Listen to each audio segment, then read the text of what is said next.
What's up, everybody? This is the VSM Real Estate Podcast, getting you close to massively successful people in the Twin Cities real estate market. I'm your host, Andre Anderson, joined today by Brooke Volkert, episode 2.0. Hello. Thank you so much for having me. Yes. It was a pleasure the first time, so we got a lot more in store for our guests today as well. So yes, we do. Yeah. So, we talked a little bit after the podcast. We felt really good last time and, going over tons of ideas.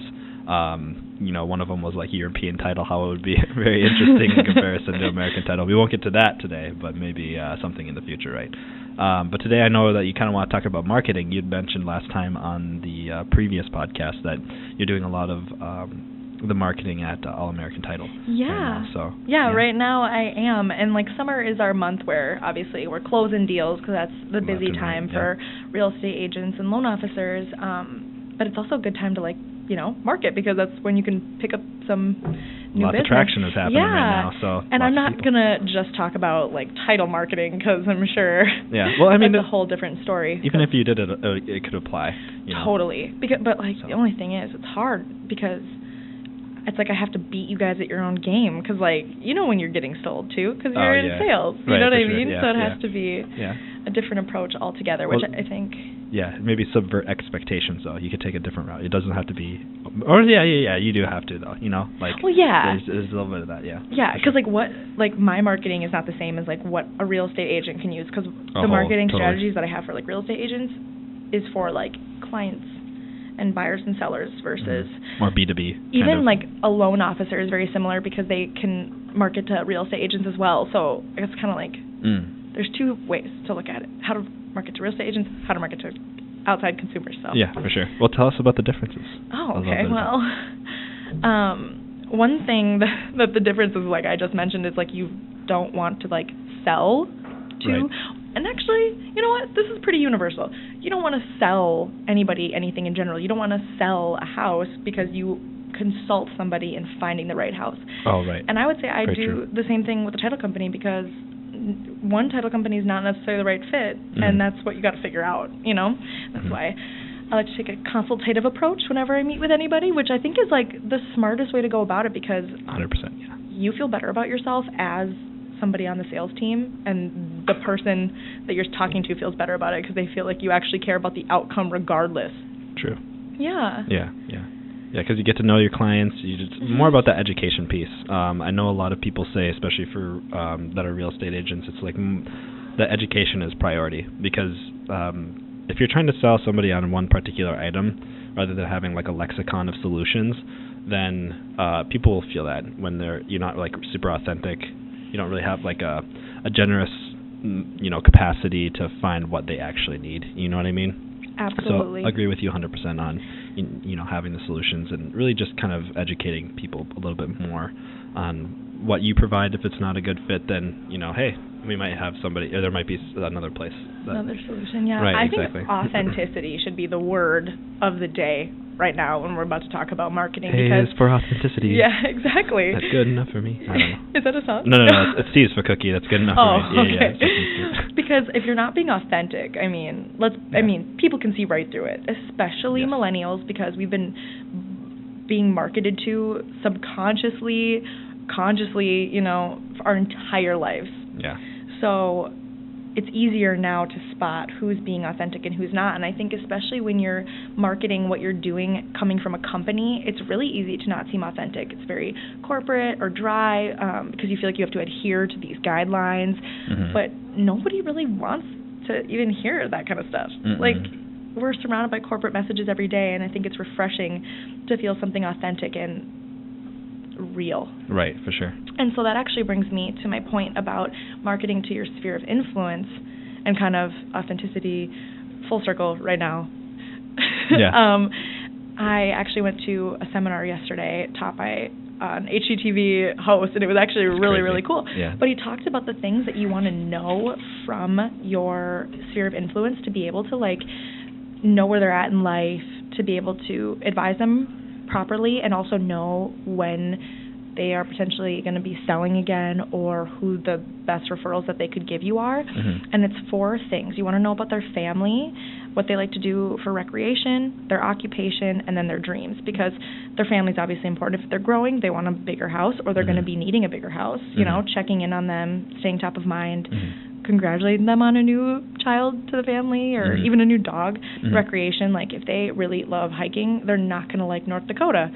Or in their occupation, like what are they moving up in the socioeconomic status? Like is that going to be a future potential move or anything like that? Absolutely. Yeah, for sure. And like what is their dream? Do they want a second home? And so those are ways that you can really, you know, it's called the law of emotional proximity. Nice. So whenever you're going through something emotional, like a job change or a new family member, who's ever, especially finding a new place to live, which is one of the most emotional decisions you will ever make, is the person who's closest to you will be the one that you want.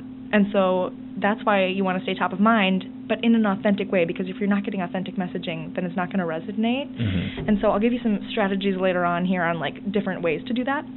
But an example of this law of emotional proximity is like when you go to Nordstrom, you get greeted by somebody, right? You're like, okay, like, hey, what's going on? You look around. And I think the average is 13 minutes that an American will walk around a store and look until they need a fitting room. Really? 13? Huh. And you don't care. You're not going to go back to the first person that you saw. It's just whoever is there. Whoever's closest. That's convenient, yeah. And that's the same thing when it comes to looking for a house. Yeah. Who is in front of me right now? I want to see this house. I don't care if it was the first person who contacted me or I want the person who's available right now to show me that house. Right, yeah, for sure. Instant gratification. Yes, especially nowadays when you can go on Zillow and you can get an offer right away. They're trying to sell your home. Yeah, exactly. Yeah. So that's why it's really important now more than ever to know these things about your clients so you can show up for them and be authentic. For sure. Yeah, it's just totally about relationship building. You know what I mean? Just continuing being in contact and all that kind of stuff. I know I haven't read the book, but Grant Cardone has a book called If You're Not First, You're Last. So like, you know, if you're the first point of contact, boom. And even if you're not their first choice, you know, after going through it, if you're the last person to contact them at a point in time, which of course if you're following up a lot, then you may potentially have that convenience factor, and then you're off to the races. So, yeah. Exactly. Yeah. And since you as a real estate agent or me being in business development for a title company or a loan officer, or even if you're selling mortgage insurance, or even if you're an inspector, an appraiser, anything in this business, you're not selling a product. You're selling that relationship, that trust, because it's the most important decision that you'll make. And so you do business with people who you like, and there's ways to show up, get people to like you, so it doesn't feel like marketing or selling. Right, for sure. You know, like, can we trust this guy because, like, our family's going to live here, and if you don't have a family, the future family will live here. Exactly. The future dogs, all that kind of stuff. Exactly. You know? Yeah, for sure. It's definitely good stuff. So you had the law of, what was it called? Emotional proximity. Emotional proximity. Yeah. Also, you know, it's also really interesting that you say that, too. So, like, during like very emotional events too, if you can show up, if you're just like consistently reaching out to people, like people always have stuff that's going on, right? So it could be a bad day or whatever, but I think so a lot of times decisions, if it's on purchases or whatever, are very emotionally driven, right? So anytime that you can connect with people and give them kind of good vibes for emotion, then it's going to be, you know, like that trust factor, boom, you have much more deep trust, much deeper connection, and like for the relationship and whatnot. So absolutely, and you walk away with a friend instead of a client, and I think that's more important than anything at the end of the day.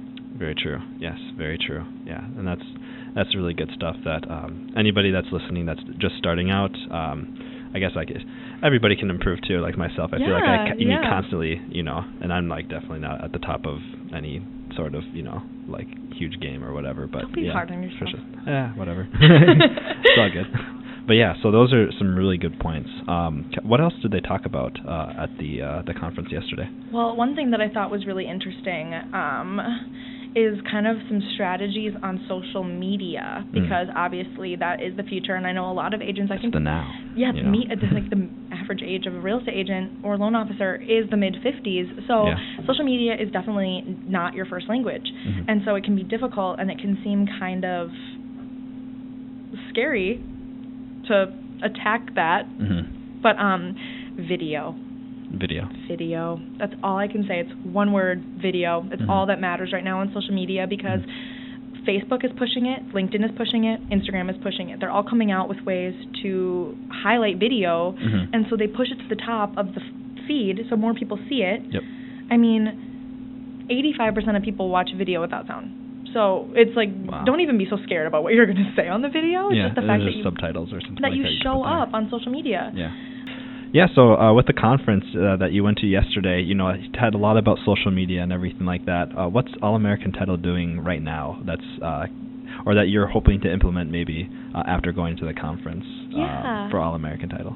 So I know we talked pretty in depth about authenticity and building that relationship, and I think the same goes for social media. I think a lot of times people think that a picture of your latte is like what people want to see, and sometimes they really do, because it like, oh, that's a new place to try out, or like, oh, this is a cool, like, you're sharing a point of connection.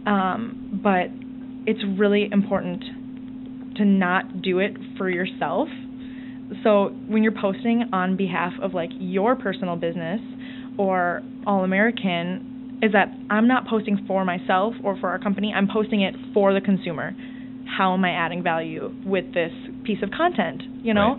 And so something that I think that is really, really cool is when you highlight small businesses. So if you do go to that coffee shop, highlighting them, you know? Oh, yeah. And then maybe getting like a picture with the owner, and like you're networking at the same time now, and you know, you're boosting them, and then they feel, well, you don't want to make it like a tacit, you know, contract where like, hey, I do this for you, you know. But it's just, you know, you're adding value. And then you make people feel good about themselves, and then they like talking about what's important to them, and then like, look at Brooke. She went to this taco stand or something like that, and she knows holy crap, she's cool, she's a badass, you know. So going back to like posting on behalf of a business, and I know like as a real estate agent you could be a one solo show, but that's still your business. And speaking of which, that means you have to have an Instagram that's a business page, and you have to have a business page on Facebook. Your LinkedIn can be just you, but you have to be a business. You need to contact Google and have a business page set up on Google, which is not that hard. You Google how to set up a business page on Google. There you go. And you want people to be able to Google your name, have that little sidebar come up. You know what I'm talking about? And then click to call. Oh, okay. I see. You know what I'm talking about? Yeah, for sure. When you like type in like Target St. Paul, like the first one pops up, and then you can click the phone, and then you get the number. Yeah, for sure. So it's really important to be accessible on your social media platforms. First of all, that is the most important. Boom. But another thing too is like, you never want to post something on your business page that you wouldn't post on your personal page. Don't post everything on your business page that you would post on your personal page, but don't post anything on your business page that you wouldn't post personally. Right. Just goes back to being authentic. And also, people don't want to see advertisements constantly. You get enough from the pros who are doing it. I mean, you get ads from beauty companies, you get ads from Target, you get ads from Instagram even, and like they have huge teams of people that are putting these advertisements together, and you see them, they spend millions of dollars. You get them every single day. People want to see you, and they don't want to think ad, they want to think friend or trusted advisor. Yep. And so it's important to have that type of content on your profile.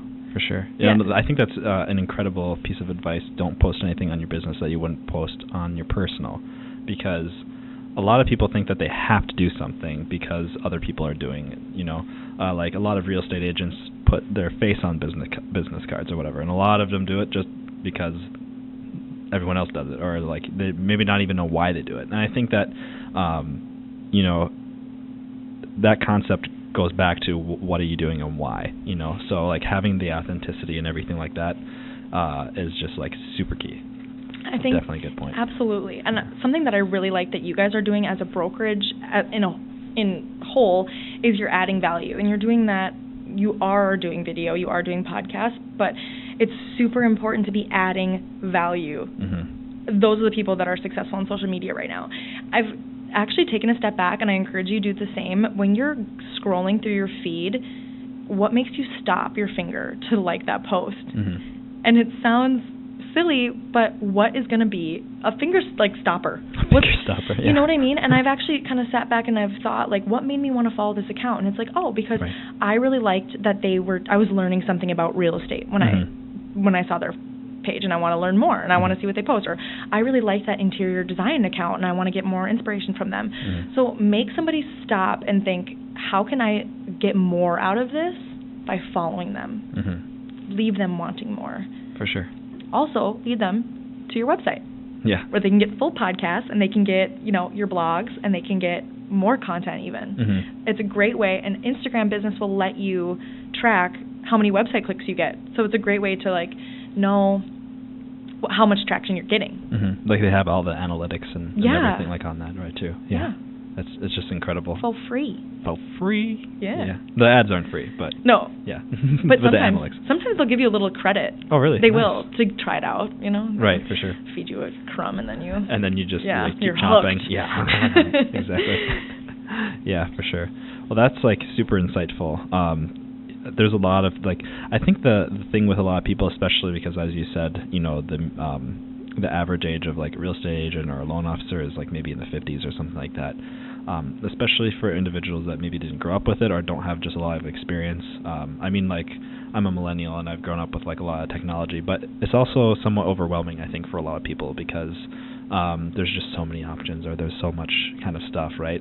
But I really like that you kind of broke it down and hey, here's some really good things that you can do and that you can tackle first, getting a Google page, right, and building your own website, and then clicking through, running, having some video. A lot of times that video is just super key, and then I think when you said when you had the finger stopper, right, what is it that you connected with, and thinking about that, because that's how you build communities, right? So if you think about actively what you like, and then you're well, what could I do that's kind of similar? Then you're attracting the individuals that you'd want to work with anyways, because, this is the same kind of value that's being given. So there's that entire virtuous cycle happening. Absolutely. And keep going and keep going and keep going. So yeah, definitely good stuff. There's this ongoing Harvard experiment called the Happiness Project that they've been doing since the 30s. 1930s? 1930s. Oh my gosh. 2030s? 1830s. Yeah. And the number one thing, the only common thing between these hundreds and hundreds of people, thousands, is community. That's what makes you happy. And real estate is so unique because you do get that opportunity to create such an emotional bond with that person because you've helped coach them and advise them through something so emotional. We're lucky that we get this opportunity. And so finding ways to show up for these people is a better way to increase your own happiness, and that's scientific fact. That's right. If Harvard had it from the 1930s, then it must be real. No, it's true. Exactly. And it's crazy. So creating that community, being authentic. And so another way to market outside of just social media is doing these events. And I know that's something that's really popular in real estate, is offering events for your clients to show up to. Don't host an event that you wouldn't want to go to. Right, just because you think we have these huge banners there and everybody serves, cookies, but I really like brownies or cakes, or something like that. You could do, that kind of stuff, something to set yourself apart. So, for example, offering, instead of bringing donuts to an open house, bring little mini donuts that stands out, something visually that you could post on your Instagram. You could take a video of yourself doing. Yeah. And so events is a great way to do that. So I have another step-by-step strategy on how to do this. So it's write down what you love. What do you love? Do you love tennis? Do you love boating? Do you love shopping?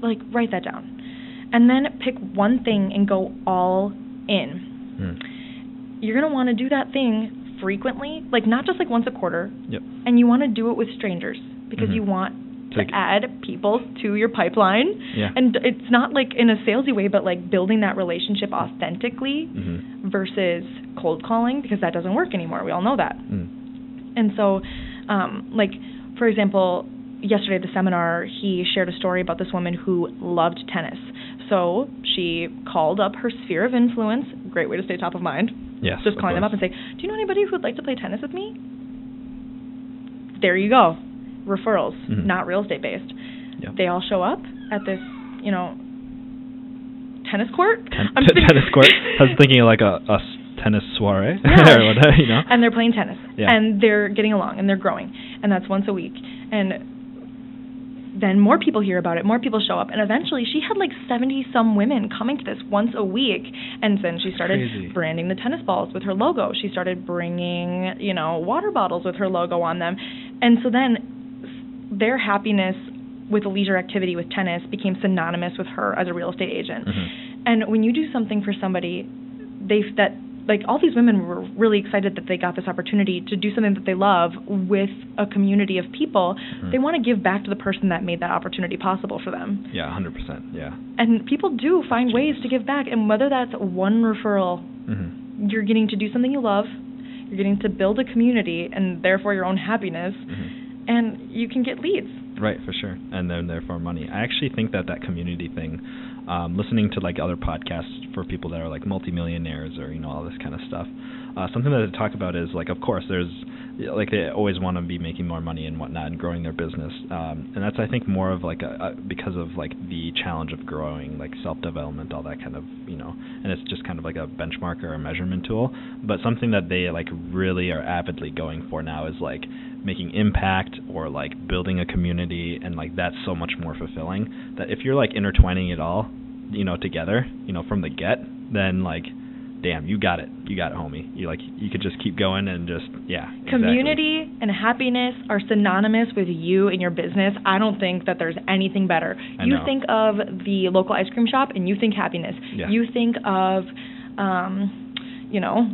the zoo and you think happiness. You know what I mean? You want people to think of you and then happiness, not like, oh, that real estate agent was not bothering me. I get these calls and oh my god. No, yeah, exactly. Yeah, for sure. Yeah, that's super insightful. Nice.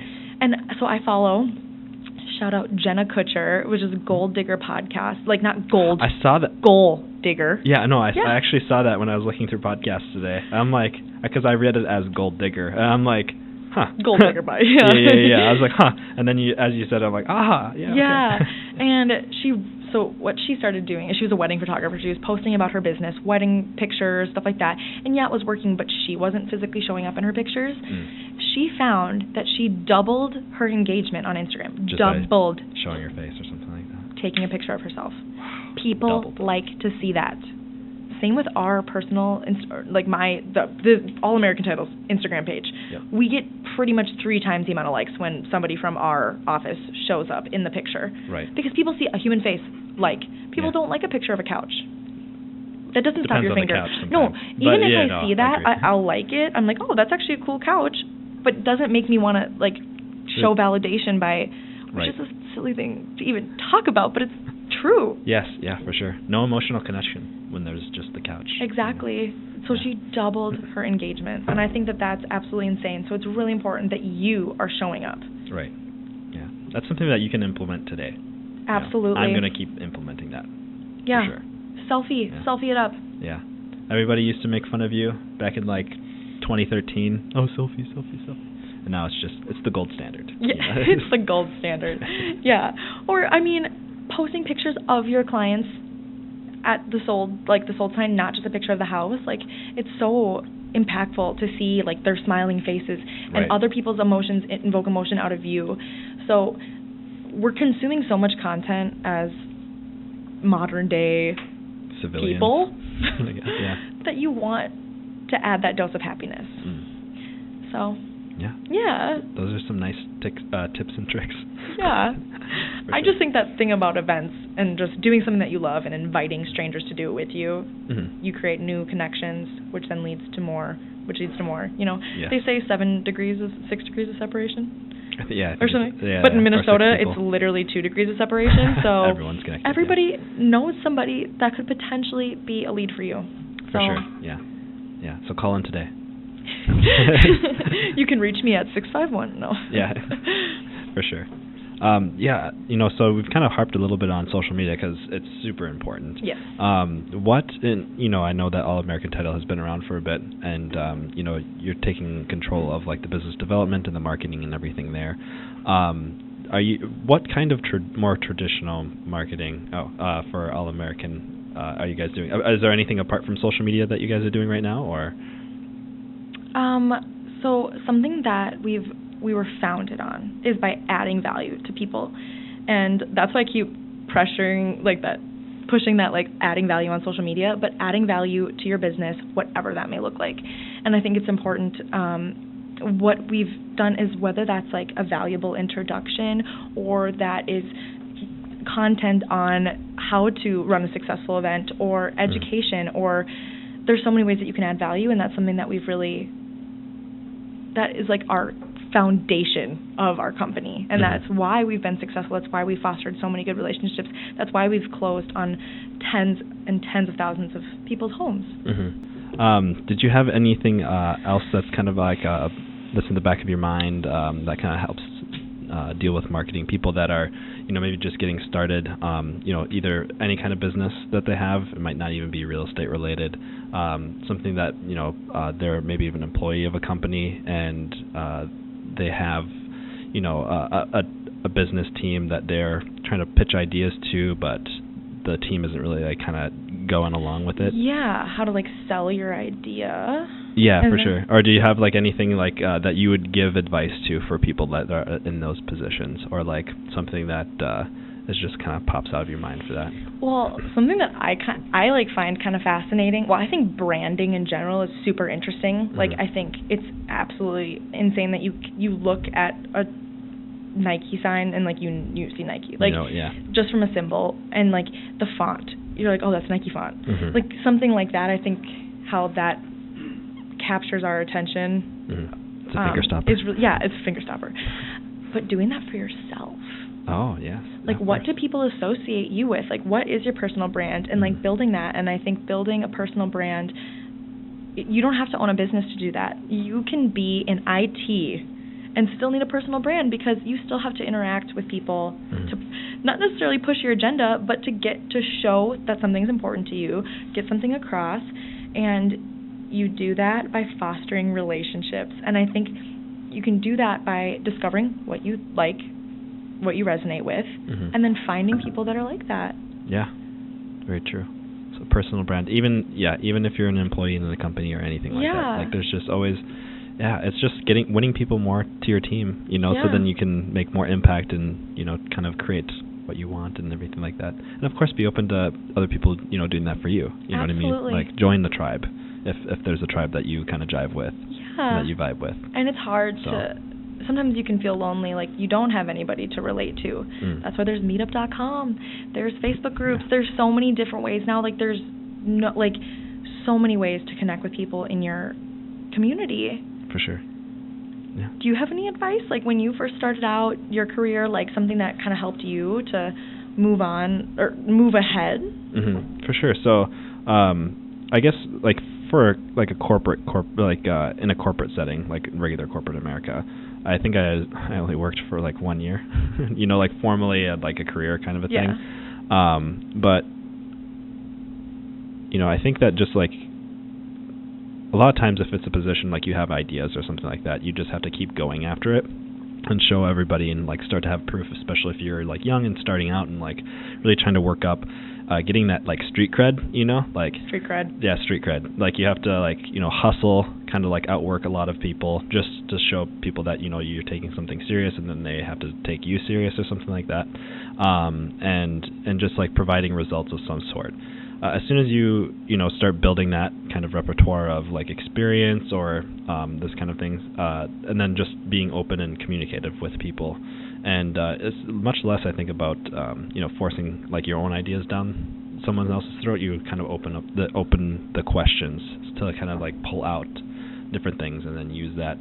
Not like a chess game where you're oh, my piece is going to be here and this is strategic, but just kind of find different hooks that you can talk with people on, and then relate that back to what your solution is.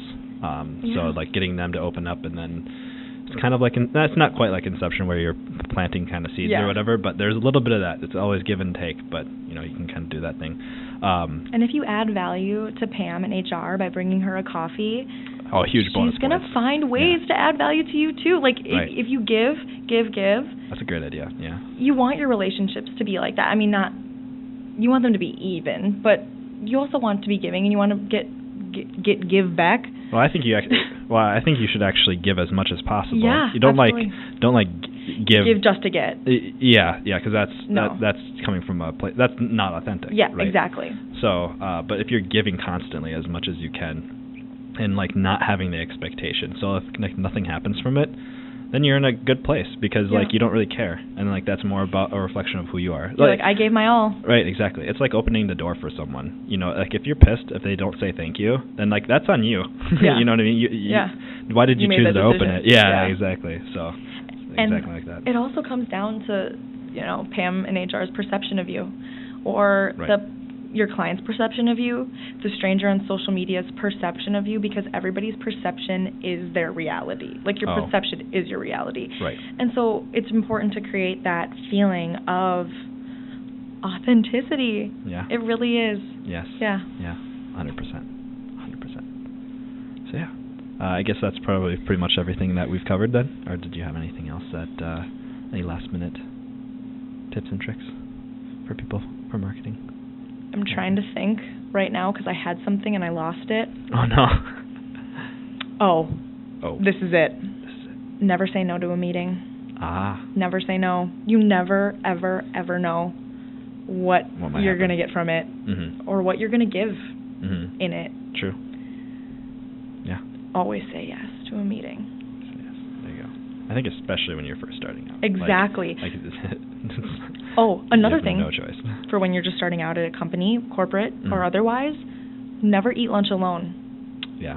Invite those strangers in or make new friends or even deepen those relationships that you already have in your environment, your work environment and stuff. So yeah. It all comes down to relationships. We are in a relationship business. Our saying in All American Title is relationship is greater than transaction. And I think that comes down to everything. And that is like how the most successful brands have, risen to the top. That is how the best real estate agents have risen up. That's how the best high-performing corporate employees have risen to the top. They have valuable relationships. True. Business is people, and you're a person. So if your business is other people, then by definition, relationships. Exactly. Yeah. Thank you so much. Very good. Yes, thank you so much for joining us. We really appreciate it. Now, I know you gave, where can people contact you, if they wanted more information on title or anything like that. Obviously, we kind of went through marketing a little bit more, but if they just really liked your message, really liked connecting with you, where could they find you? You can find me at Brooke Volkert on Instagram, BROOKEVOLKERT.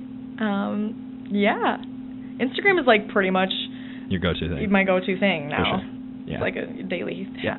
I'm seeing you ramping up a lot. Thank you. Since I was following you. I have a private and a personal. Yeah.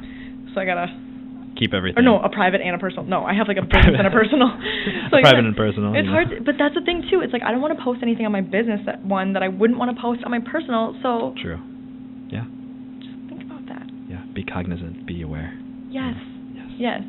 Self-awareness. Authentic. Yeah. Authenticity is the key word of today. And thank you so much for joining us. Please stay in tune next time. Thank you.